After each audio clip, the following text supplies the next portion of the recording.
Hello everybody, part 2 of What If Femdeku Was Abused. Now, I saw that there were only 4 views. I know you guys can do better. So, yeah. Let's see if, we can bump this one up a little more. Try getting the fucking 200 views I got on fucking on my Rick What If Deku was Rick?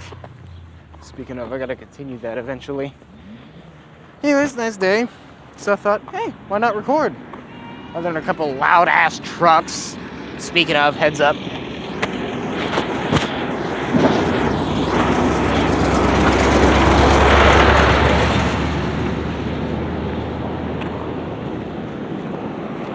Damn, that one's hauling a trailer and all too. Okay.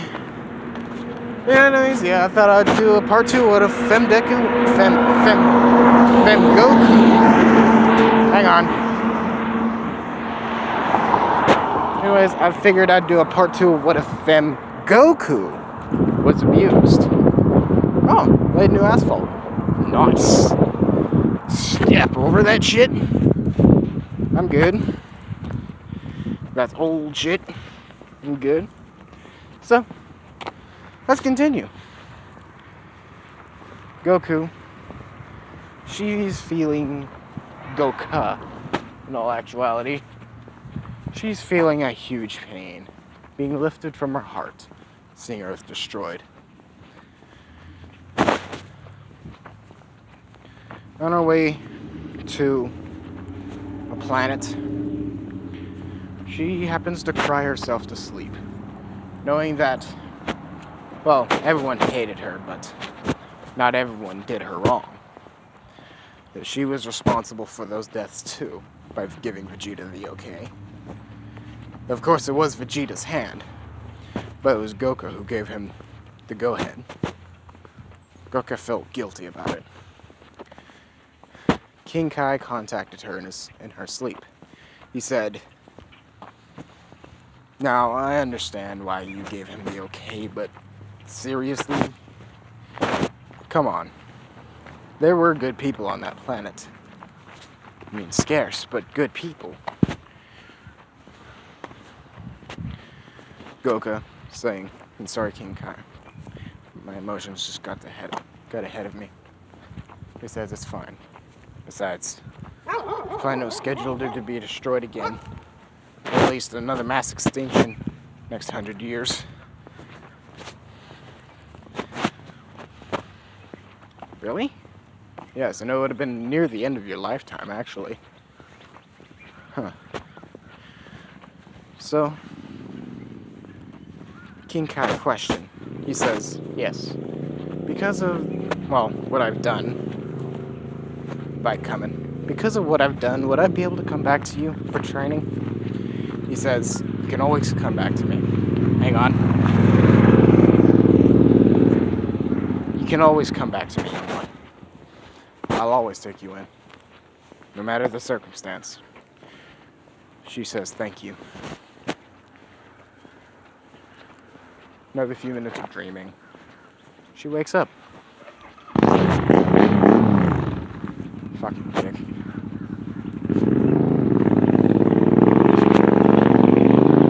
Give it a sec. Alright. All in the clear, other than in the Pontiac. So, yeah. Goku wakes up.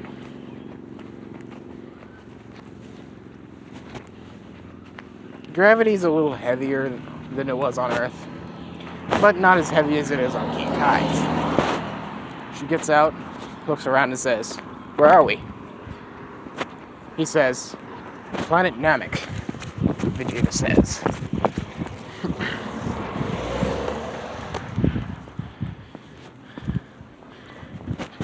Goku is looking around and says, huh, that explains the weirdness.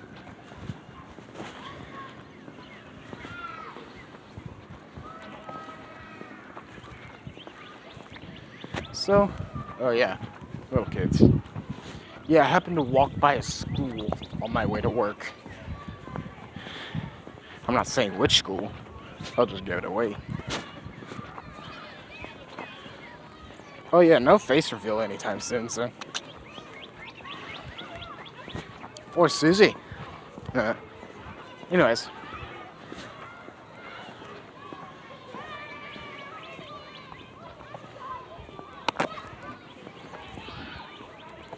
So. Oh God. Anyways, she gets there.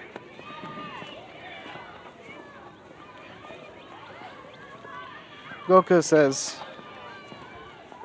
"So what exactly are we looking for?" He says, "Dragon Balls. We can check the villages and everywhere that there's high power levels." She says, "Wouldn't your teammates be doing the same?" He says, "Oh no. We're not part of Frieza's force anymore. We are our own now." Goku, confused at first, doesn't care at first.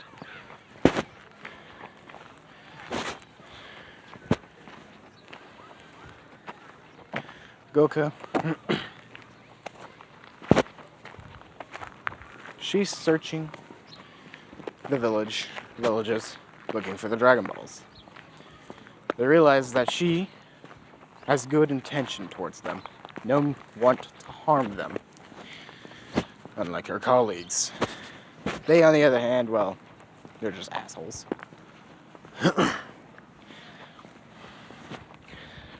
Oh yes, another beautiful view of me walking. Get used to it, guys. Probably gonna be how I do my recordings from now on.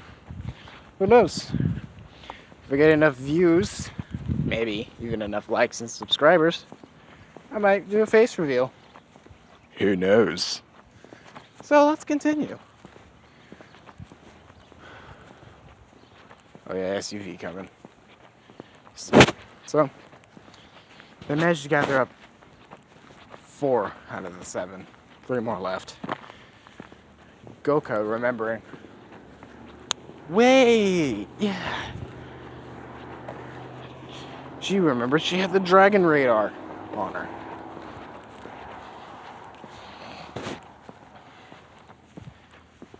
The dragon radar is, well,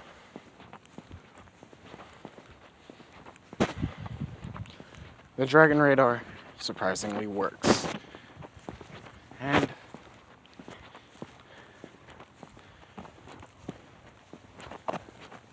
there are 3, other than there are 4, altogether on a different part of the planet. Goku naturally assumes Frieza. He's probably already here. Vegeta sees it, checks the direction, uses a scouter. She was not kidding. It's Frieza and his cronies.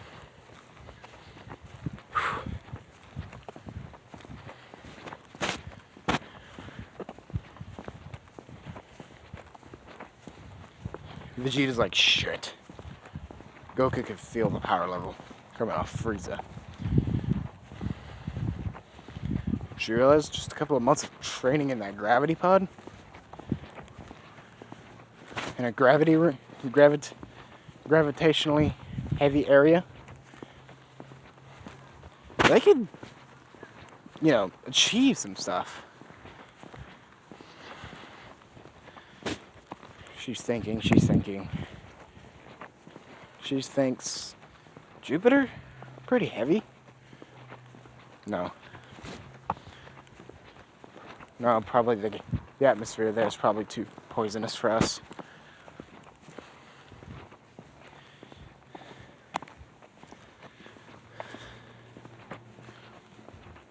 She asks, "Hey Vegeta." He looks at her and says, "Do you know any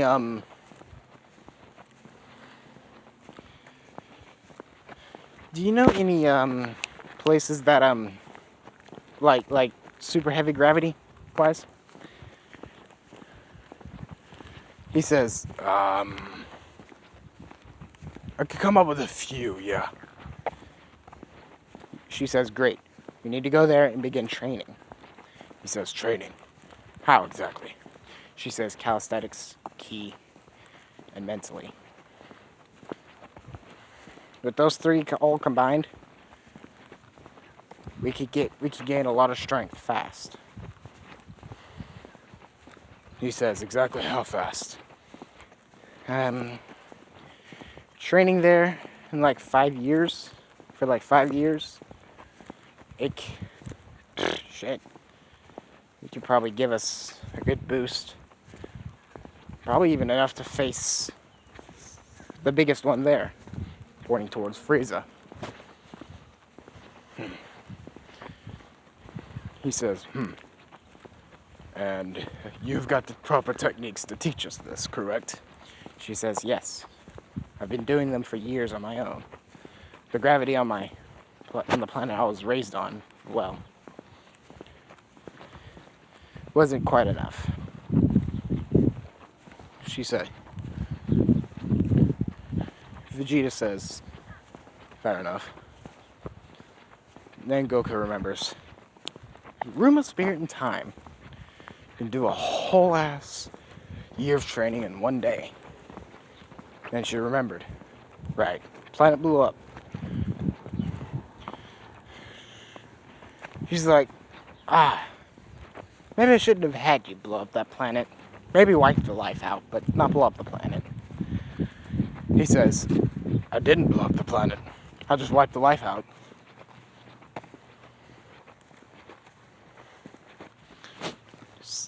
So she says, so the planet's still there. In a couple of pieces, but yeah. She says, great, let's go. I know a perfect place.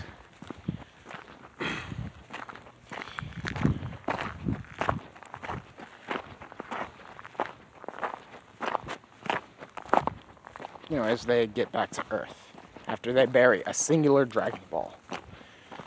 Just enough, in a nice area that's not going to be found.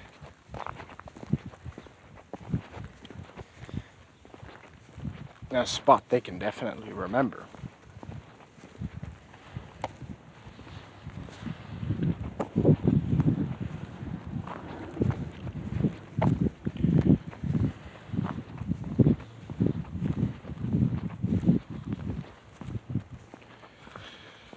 So,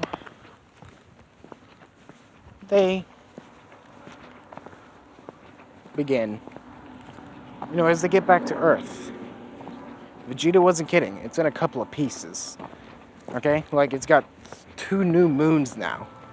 And it's going to take a couple of 100 years to get them to be proper actual moons. And if they don't slam back into Earth. But hey, 2 new moons.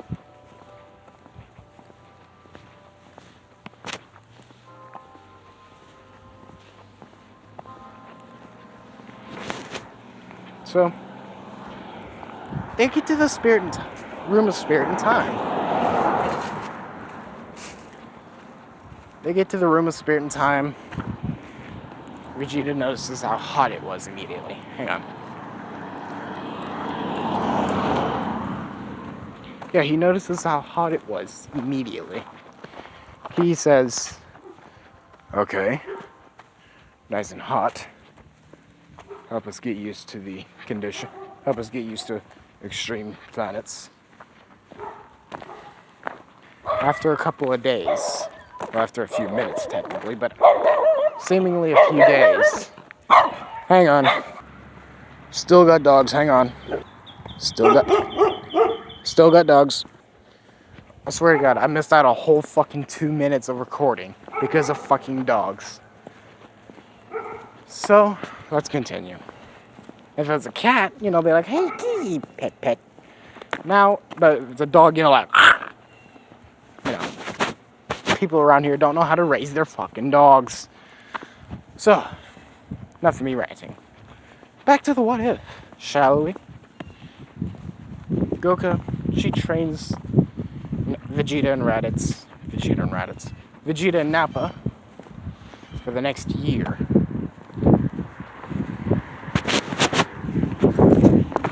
Of course. You think I'm gonna run you over? Well, I mean, sometimes people make me wonder. Okay, guys, ignore that. That was just one of my old teachers. So, let's continue. Oh yeah, I'm not telling you where I work either. That's just gonna give away my location. Fuck off. Other than that, let's continue. Shut the fuck up, Jesus Christ. These Bible Belt motherfuckers, they all have dogs. All of them. Why can't you just have a fucking cat? They're quiet. All you have to do is change their fucking litter box, fill up their food bowls and water bowls, and pet them every once in a while, okay? That's fucking it. They don't make noise. Other than 3 in the morning when they're like, like a fucking Daytona International Speedway or some shit. Enough for me ranting. So, people, well, yeah. Oh yeah, thing about Popo. Popo saw them. He saw Goku. Naturally, he thought it was her at first that fucked the planet up like this. So, and you know, as far as he can tell, he's probably the only one alive on planet Earth. He's bowing to her, begging for her forgiveness. She just kicks him aside, like, poof. Damage to the edge of the lookout. Like, over there and just, like, snaps over there real quick. Has her foot on his face, head dangling over the fucking edge. She says, even though I wish I could have done that myself, but unfortunately I don't have the strength to do that yet. I'm going to be borrowing the Room of Spirit and Time for a couple of days. You're going to watch over us. You're going to make sure no one enters or interrupts. Because, you see the dude with the receding hairline there? Vegeta's like, hey! In the background. He will fuck them up. And not in a good way either. He can destroy them all. In a matter of seconds. So, if you wish to preserve what life is left on this wretched planet, I suggest don't let anyone disturb us. Hang on one second, car coming. Both directions.